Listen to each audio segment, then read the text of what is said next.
Hey, welcome again, Front Runner family, as we build up to the Afcon taking place in Cameroon, which wasn't going to take place if it was according to Gianni Infantino. Now we head over to Malawi to have a look at teams in the SADC region. I'm joined by Peter Kanjere. He's a football journalist out in Malawi, Blantyre. Welcome, Peter.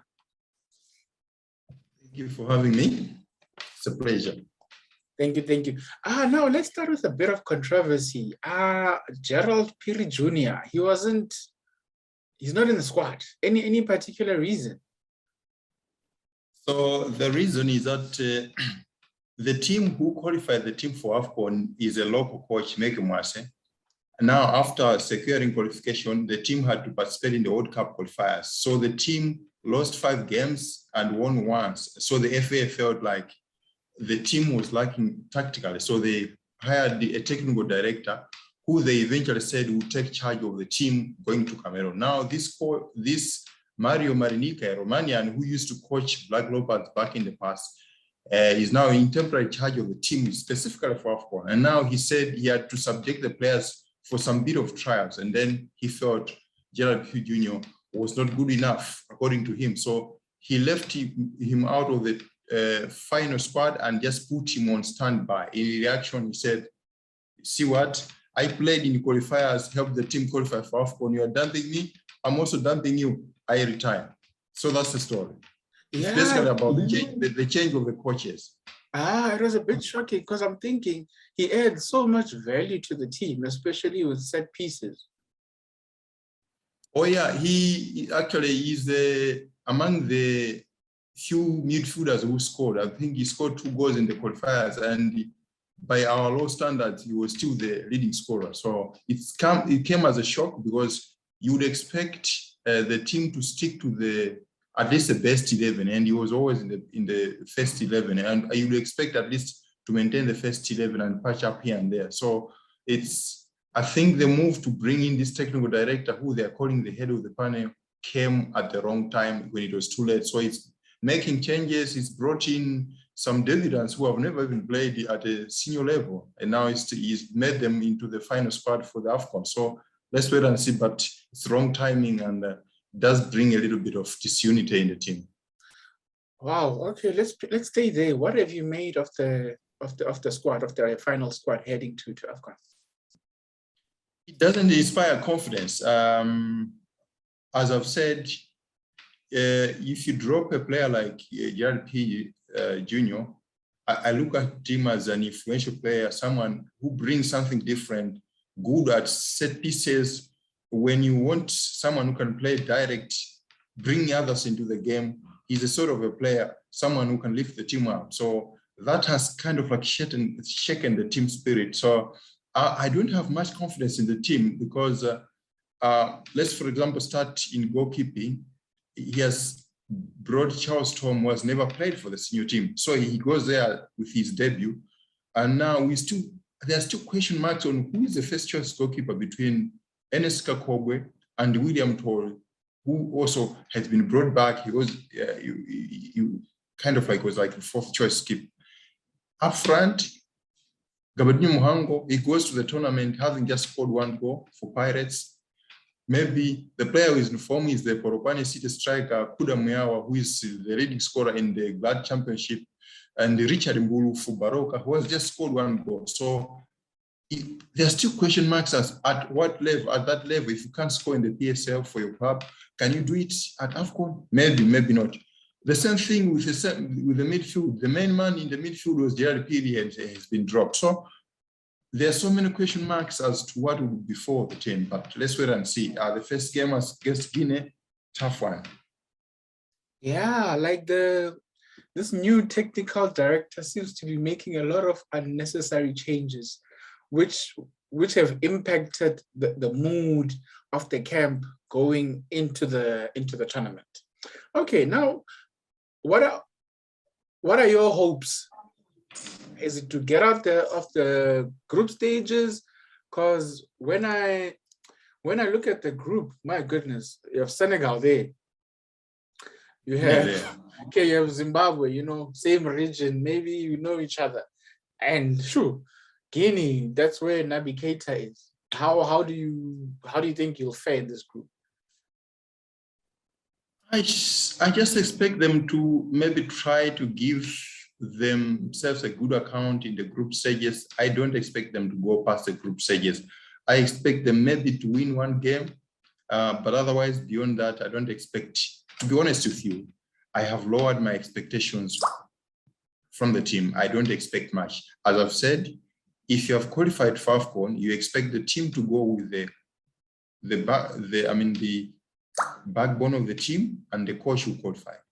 But where you qualify and then the coach who took the team to Afcon is demoted and is still part of the panel, and then you have tampered with the first 11, you are inviting problems. Because at Afcon, no experimenting, no try and error. You don't try and error at Afcon.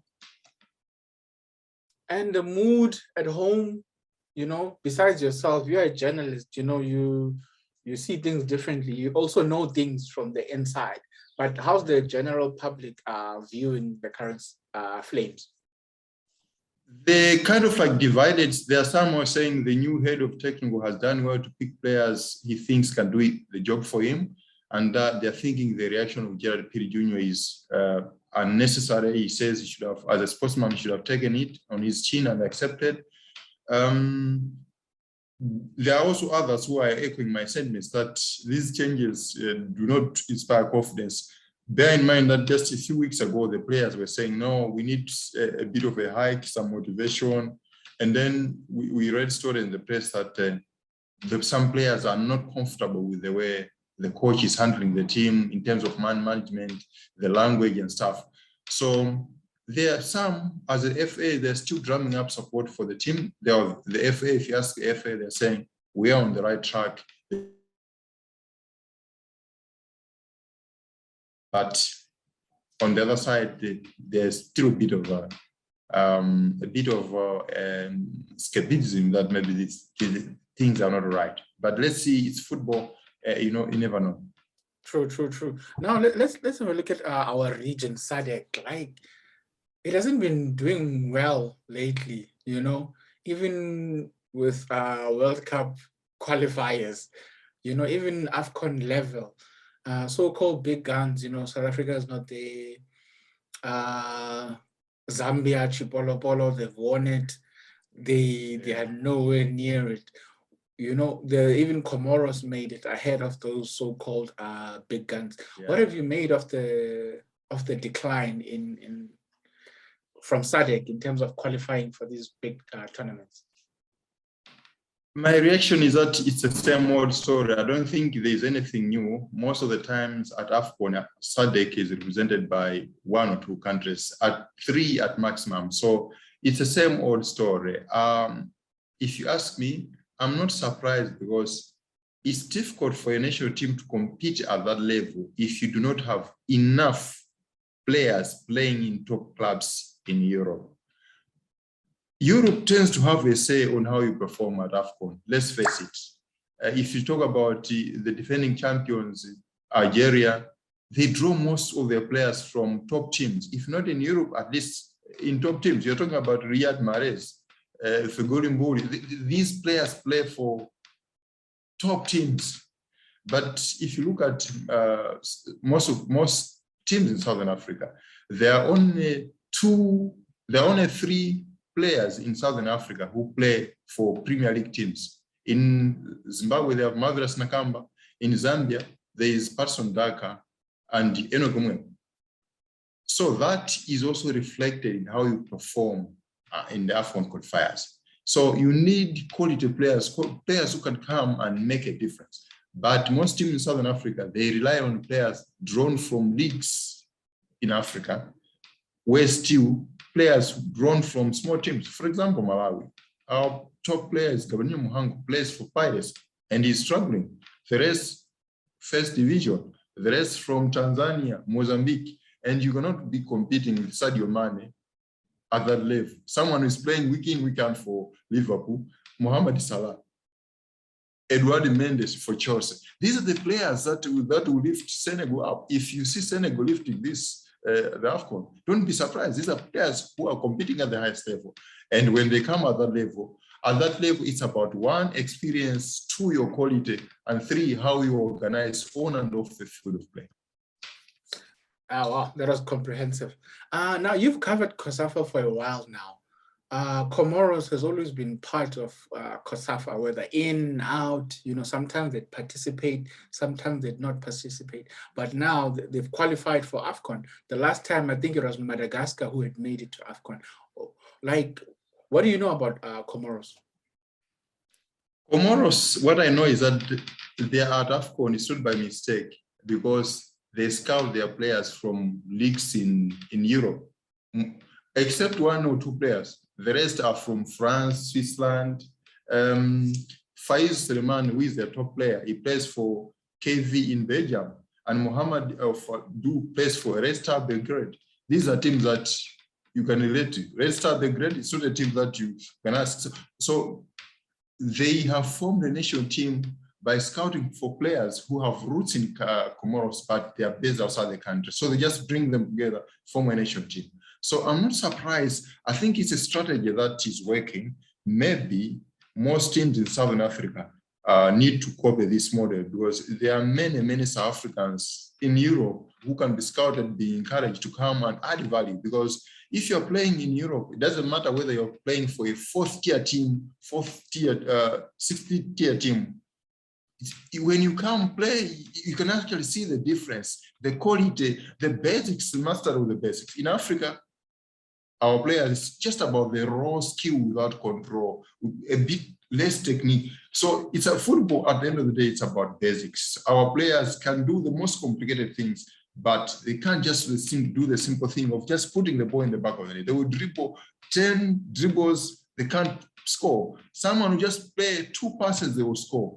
Football remembers the people who have won the trophies. At the end of the day, after 10 years, we will not say how many dribbles did you complete. We just say, which trophy did you win? Afcon. So these are the things that matter. That's true. That's true. Now let's talk quickly about Zimbabwe. Also, Kamabilia retired. Don't know why, because he's one of their best players, 100%. What have you make of the squad? It's a weak squad, to say the least. I'm saying weak because I'm comparing the players who are not part of the squad.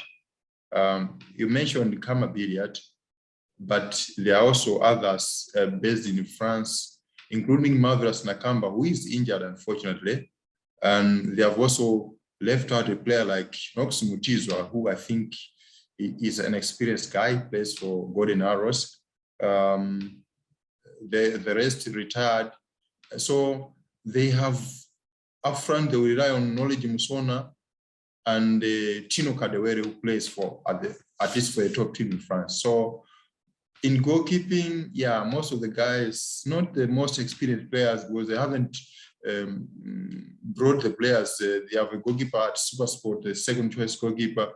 They have a goalkeeper for is it Gallants, the new team in the PSL. So it's the same thing.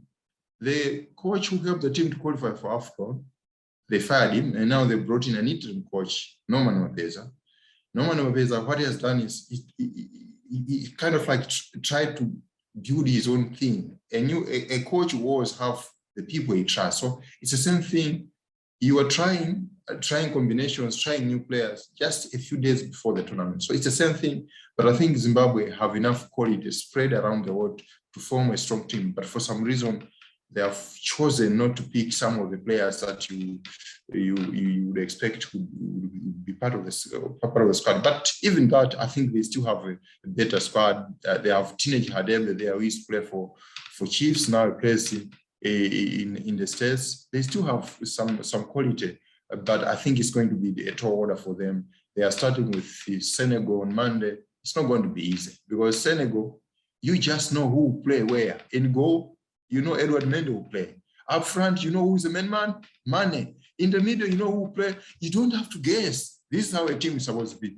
And they are very consistent. Aliou Cisse is a coach. They have maintained him Football hates shortcuts.